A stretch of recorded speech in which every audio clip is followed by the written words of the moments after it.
And good evening, everybody. Welcome to our fireside chat. And we've got about 35 people. In fact, somebody just left. That didn't take long. That was all right. 35, we're back up. Anyway, welcome to the fireside chat. For those of you who've been on these before, then it's pretty standard. For those that haven't, just a quick reminder that in the Q&A, just type in any questions you've got. I will moderate those and I will then verbalise them to Paul when he does his Q&A after he's done his 20-minute prepared pitch. Just to set the record straight, Paul's going to be on the record for his prepared bit, the first 20 minutes, and then Chatham House rules, please, everybody, for the Q&A after that. And before I introduce Paul, there's no doubt everyone is going to want to know exactly what is in the defence investment plan, and of course Paul is going to reveal everything. No, he's not.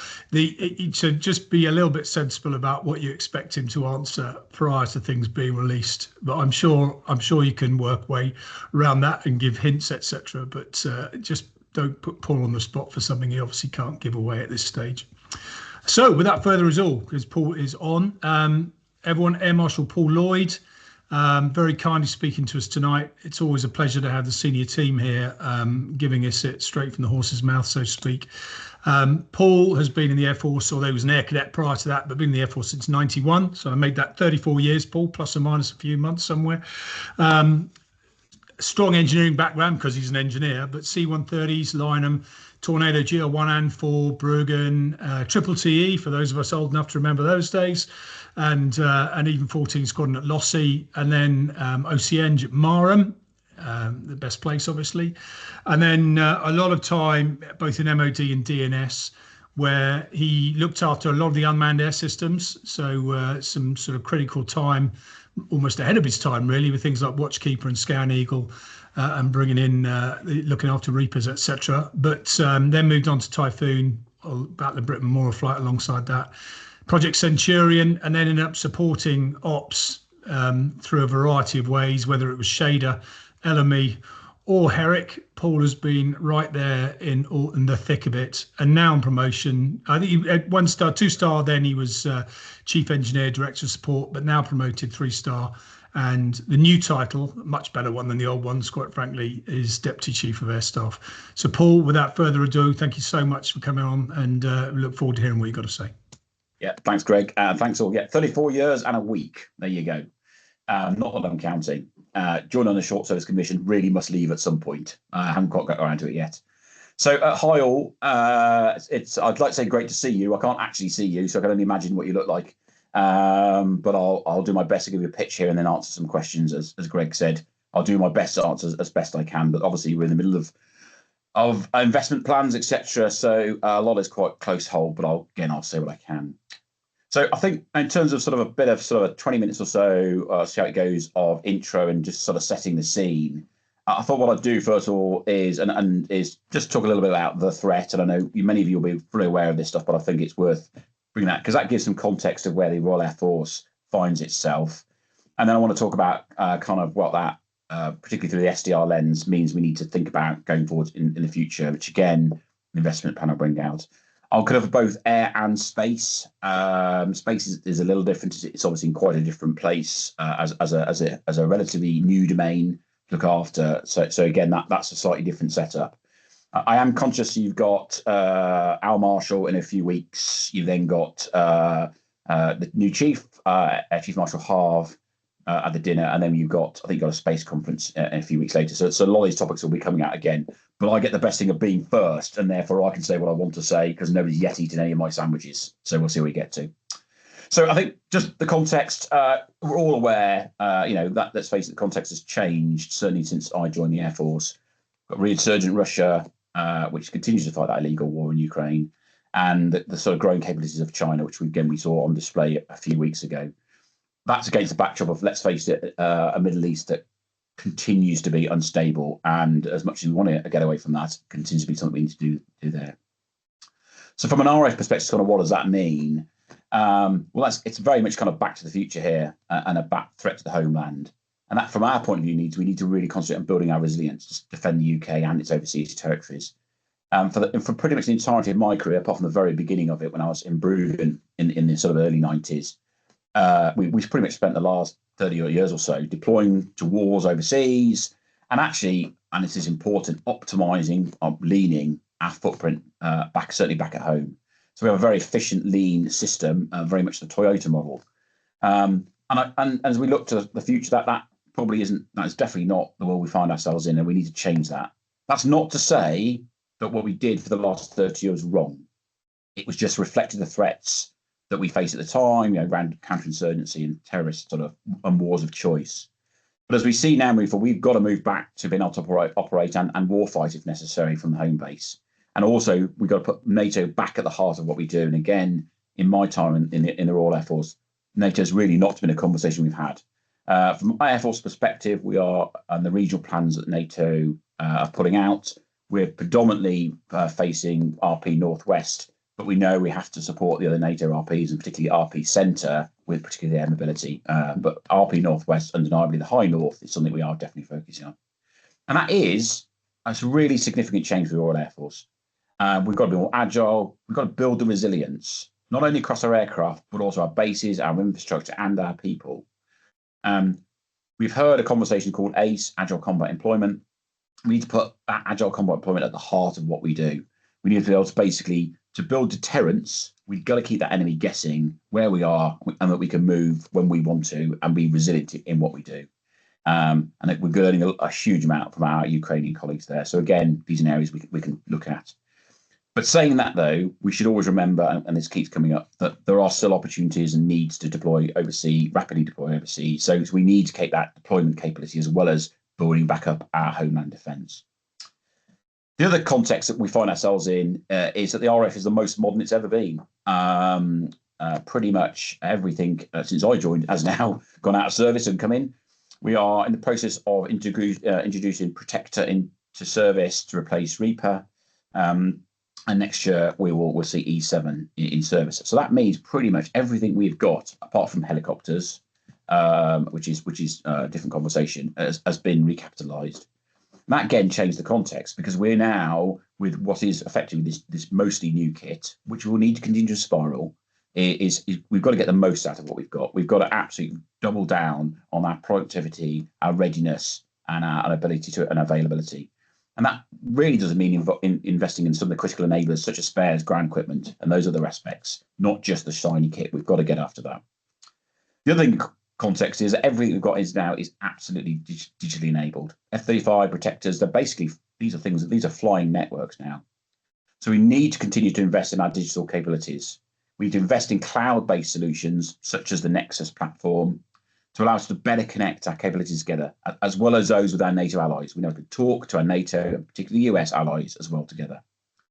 And that means that we need to continue to work from the Royal Air Force point of view with Defence Digital and the NAD Group and Stratcom or CSOC, as it's now called, to make sure we're getting the best we can at the defence level, cyber, digital capabilities, secret clouds, etc., and the focus on supporting the development of what's been known as the digital targeting web. That work is going on at the moment.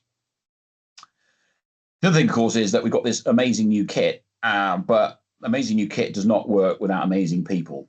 And many of you have known, and I've talked several times at these sort of events, we are continuing to struggle with a lack of people. This is not just a Royal Air Force problem. This is across the armed forces, and it's not just the UK. It's across all of our allies as well. We just haven't got sufficient people. And if really that's been a focus of sort of 2 years, just over 2 years I've been in this job, that's been a huge focus to me to get after that and start to build our numbers back up again. And there are some green shoots. We're now seeing that our retention rates are now absolutely in line and actually a little bit better than the very long run average. To give you some idea, historically, our voluntary outflow rate has been about 5%. We're now trending more like 4.5%, which means we are keeping more people in than we've done before, which is great. But of course, we remain and will always be very much a bottom-fed organisation, and therefore recruitment is our lifeblood. And again, over the last 12 months, huge amount of effort into this, and we've seen a 30% increase in the number of people in our training system. So we are now seeing basic training courses at Halton double. So whereas a year ago we might have only expected 70 on a course, we're now consistently seeing 120, and we're grown to a figure that I need of around 140 every 8 weeks. And those people are coming, and we can see them. And untrained strength is growing. Because we are a highly STEM organisation, it will take a while for those people to flow through our training system. Obviously, pilots is a number of years, and engineers, it still takes 18 months for them to come out to the front line. So I know that our trained strength will continue to reduce a little bit, but it will start to grow again, because I know those people are coming, and we need to deal with that. So that's really positive. But we've also then got to continue to maintain that offer. We've got to look at how we investment in infrastructure, both domestic and work, in order to get after that and keep those retention rates where they are at the moment. And build on the infrastructure plans that we already got. You may have heard, we've said this several times before. About 2018, when the frontline commands took back on infrastructure, we spent about £3 billion across the 10 years on infrastructure upgrade and repair. We're now spending more like 7 billion across the 10 years, so more than doubled in that period of time. And previous chiefs have taken the decision to move that money out of capability and infrastructure because it's that important. I can pretty much say that with 50% of our state being more than 50 years old, I could easily double that number, and it would still, not get after it as quickly as we'd like. But we need to look at delivery capacity and other priorities. So therefore, our answer to that is just keep investing the money and just keeping getting after it. And we are seeing green shoots, certainly at Lossiemouth, at Marham, other bases, both the work accommodation and the domestic accommodation are now beginning to improve, but we still got some way to go, and that is we just got to keep focusing on that. So that means that as we look, what does that threat mean? What do we need to get after in that protecting the homeland? We need to, where are we going to put our focus, and where, as we look through the SDR and in the Defence Investment Plan, are we expecting that focus to be? I think the first one around is that they need to invest in more into protecting the homeland, into integrated air and missile defence, IAMD. That is absolutely a focus that we've all done. Again, an area that has lacked some focus because of the nature of the threat, and we now need to get after that again. You would have heard that there's £1 billion announced to be spent on that over the next few years, and we're getting after that. And I think as the lead for IAMD, the RAF will need to firstly continue to invest in Air C2 through the programs such as Guardian to protect the skies. And then we need to build resilience into our ground-based air defence radars. We need to build not only our C2, but our sense capability. And with the E7 coming online, that will bring an absolute step change in that airborne C2 and sense. It is a massive game changer, and we can consider to develop those capabilities. That gets after the sort of C2 and the sense, so we know what's coming. We know we then need to invest more into the effectors to deal with that, and produce a layered defence system to protect our bases and critical national infrastructure. And that goes all the way from counter UAS at one end, all the way to long-range SAMs to deal with an array of threats, from ballistic missiles, cruise missiles, hypersonic missiles, and drones. And those all need investments, and careful investments, to know what effectors we need best to protect those assets. But this also comes to the SDR also recognises that a critical role that combat air plays, absolute critical role that plays in IAMD and defending the nation. That's both from a defence point of view, defending as potentially we have to deal with the incoming missiles, whatever, but also that we need to be able to take that capability and basically shoot the archer, not just the arrow. We need to take that and have an offensive capability as well. Again, that's a critical part of deterrence as we move forward. So again, we're seeing that. So that's why welcome that we now see the move to the 6th Gen Air Force through the GCAP program, the Global Air Combat Program, that's been set up with Japan and Italy, and particularly the increased range, payload, multi-spectrum stealth characteristics that highly networked capability will bring in the next decade. But we also need to really focus on not just those crew platforms, but also as we move to more autonomous capabilities through the autonomous collaborative platforms, ACPs, that again have been mentioned. So we need to build on Protector. So we've got Protector coming in now to replace Reaper, and also the Storm Shroud ACP that we introduced back earlier this year. And the Storm Shadow ACP, with its electronic warfare payload, protecting and supporting Typhoons and F-35s in high threat environments, a critical enabler. But we also now move forwards into developing new ACPs, and I think focus on the larger, we call them tier 2s, or I think it's probably a better word is the combat collaborative aircraft, CCAs, as US call them. Those sort of Hawk size type platforms, because they are absolute critical in enhancing the survivability, lethality of our crew platforms, and also an incredibly cost-effective way to increase combat air mass as we move forward. I'm expecting that to be a focus of the DIP as we go forwards. I was going to turn a little bit now to space and talk a little bit about where space is going from our side. And I'm conscious this will certainly be covered, I think, in the conference and things that can happen in a few weeks' time. I don't have to say, but I'll mention this because I think the context is important. You know, space is absolutely integral to what we do in our economy, prosperity, security, and defence. So therefore, we need to treat space-based capabilities to not only be indispensable to our way of life, but also critical national infrastructure. And also, space is big business, right? You know, 20% of the UK economy relies on space services. And in fact, the global space economy is projected to reach over $1.8 trillion by 2035. But what are we seeing with the threat, and what does that mean in terms of defence and security implications? So we're seeing that space is transforming the nature of warfare, with space-based capabilities enabling faster, more precise and have global engagements. We're seeing key military space capabilities, including control of space domain, decision advantage through SATCOM and data relays, and global sense and strike through space-based intelligence, surveillance, and reconnaissance, space-based ISR. But the threat landscape in space is also rapidly changing. Again, sadly, most of that tends to sit at a classification above we're at, but suffice to say, adversaries such as China and Russia are rapidly developing counter-space capabilities, including anti-satellite weapons and space-based kill webs. And as was said by Commander Spacecom the other week, you know, we are seeing weekly engagements from Russia in terms of threats to our systems. But not only that, the sheer growth in satellites is increasing space congestion.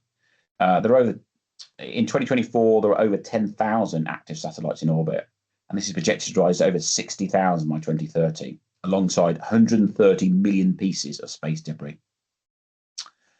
So what we saw at the SDR and will be come out through the DIP is the need to build our space-based capabilities and actually build on the 2021 integrated review that we allocated £1.4 billion to space capabilities over that 10-year period.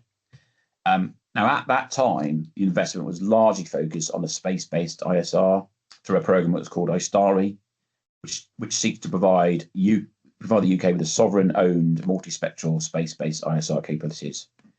So what we're doing through ISTARI is we're informing what we should move towards through a series of operational concept demonstrators, OCDs, that allow us then to sort of refine our requirements and understand where we should focus. So the first of these demonstrators, Tyche, as an EO electro-optic ISR satellite, is in orbit now. The next, which is Titania, which is a radio frequency satellite, Juno, which is another EO, and Oberon, which is a synthetic aperture radar SAR. They're in build, and we intend to launch those between 2026 and 2028. And from that, as I said, we'll then be able to understand for those OCDs, where do we need to build those constellations up. But I think what the change that we've seen in this SDR and against the threat that we're seeing now is a need to invest in space control. So again, this is for those and for this audience, it's pretty obvious.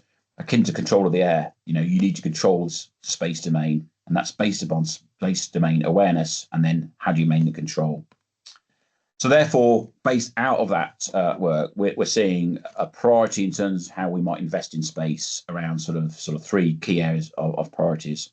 The first, as I said, is around control of the space domain. So we need to develop space domain awareness, and then space command and control, and then ultimately space control effectors to deal with those risks that are on orbit. The next one is basically enhance our what we're calling decision advantage. That's really things through SATCOM capability, such as Skynet, to improve the coverage and resilience of these programs, which we're seeing. The sort of third capability is where the previous IR looked at is around then the global sense and strike. Not to say it's not important, but we've got to get the other two ready first. So we'll take those lessons from the Astari programme. We need to ensure some P&T resilience and integrate those critical capabilities to ensure that the role that space will play, the critical role that space will play in IAMD in the sense from above. What is different from the space environment from the air is that we also need to work with other government departments. It is a little different from sort of traditional sort of air RAF, and especially DCIT. We need to understand what is a space enterprise, the UK space enterprise, and where should we own a satellite, access a capability, or collaborate with other nations on space-based capabilities. And that's something we'll need to work through as we move forwards. We've all got to do this with increased collaboration with our US, NATO, and like-minded nations to basically enhance our deterrence and resilience. And we need to continue to ensure the UK plays a leading role in NATO's evolving space operations and capabilities. It's fairly nascent, but something we'll need to see. So when one looks at both from the Royal Air Force Air and Space Command Space, as we move forward, there's a pretty big ask there, isn't there, of things we need to go after. Some ones have already been announced, such as GCAP, and other programs need to be considered, such as CCAs. And therefore, the ask, as ever, will always outstrip the available budget. So that's where the DIP, the Defence Investment Plan, plays, and we're in that process now, the basket weaving that many of us ex-third floor people know, in terms of how do we and when do we develop those capabilities. And that is the work that we're doing at the moment, and we can have a chat about where I can about some of those issues. But another thing that's critical and has come out of the SDR is while we're doing this investment in space, in defence capabilities, we need to get our capabilities to the warfighter much quicker and ideally cheaper. And this is where defence reform comes in. So if you think of the SDR and the DIP as the what we're going to do, then defence reform is the how we will do it. So we're seeing that under defence reform, we split the defence, the MOD into four key areas. The POS looks at the Department of State setting the policy and dealing with it with the other government departments and the ministers. Then we have the military strategic headquarters, which the CDS commands, and the move now to the CDS commanding the service chiefs as we move forward under that construct. Then the delivery organisations through the National Armaments Directors Group, the NADG, which brings in the DNS, the Defence Infrastructure Organiser, DIO, Defence Digital, and DSTL as our delivery arm. And then finally, and was a less of an issue for us, but now may come back again, is the Defence Nuclear Group in order to look at the nuclear aspects. Again, something that the is now going to come back into focus for the Royal Air Force. So we need to develop close relations with industry, and I know because we have a number of industry colleagues on, and that will really be the focus for the NAD group. And how do we get to speed up the time taken to those capabilities to the hands of the warfighter? And then with our kits, certainly for the Royal Air Force, probably more than for the other services, how do we keep upgrading and updating those new platforms to not only to maximise their readiness and availability, but to keep them relevant to the evolving threat as it continues to evolve. Yeah, thank you, Paul. I mean, one of the things I think you and I can maybe have a conversation offline, I'm certainly going to try and meet up with Harv at some point, is how the association can help you in some of these challenges. You know, whether it's red teaming, just sitting down and forming some ideas, or getting groups together just to throw ideas out into the room to see how things can be done. I think we all know we've got our part to play too. And I think everyone's made it pretty clear that industry is a fundamental part of this, and so many of our members come from that world. And of course, most of us have roundels when you cut us in half, and we all want to see you succeed. So we wish you all the best and good luck with the changes. I can't see you. Thank you. Cheers. Thanks all.